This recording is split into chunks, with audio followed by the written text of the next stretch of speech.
বান্দা যার দোয়া সাধারণত আল্লাহ সুবহানাহু ওয়া তাআলা ফিরিয়ে দেন না, তিনি নিজের জন্য কিংবা অন্যের জন্য যে কোনো দোয়া আল্লাহ সুবহানাহু ওয়া তাআলার কাছে করলেই সে দোয়া আল্লাহ সুবহানাহু ওয়া তাআলা কবুল করেন।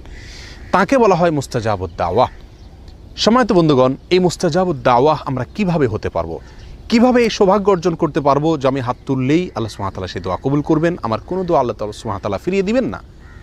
এ বিষয়ে তাবরানী বর্ণিত একটি হাদিস আমরা পেশ করতে চাই। সিনিয়র সাহাবী সাদ ইবনে আবি ওয়াক্কাস রাদিয়াল্লাহু তাআলা আনহু তিনি একবার নবী সাল্লাল্লাহু আলাইহি ওয়াসাল্লামের কাছে আহ্বান করলেন, দরখাস্ত করলেন, ইয়া রাসূলুল্লাহ, আপনি আল্লাহর কাছে আমার জন্য দোয়া করুন, আমি যেন মুস্তাজাবুদ দাওয়া হতে পারি। নবী সাল্লাল্লাহু আলাইহি ওয়াসাল্লাম তাকে বললেন, আতিব মাতআমাক তাকুন মুস্তাজাবুদ দাওয়া। সাদ, তুমি তোমার খাদ্যকে হালাল রাখবে, পবিত্র রাখবে, পরিচ্ছন্ন রাখবে হারাম এবং হারামের লেশ থেকে, তাহলে তুমি মুস্তাজাবুদ দাওয়া হতে পারবে। তাবরানী বর্ণিত হাদিসটিকে মুহাদ্দিসিনের কেউ কেউ যায়ীফ বললেও এই বিষয়ে আরও বহু বিশুদ্ধ হাদিস বর্ণিত রয়েছে।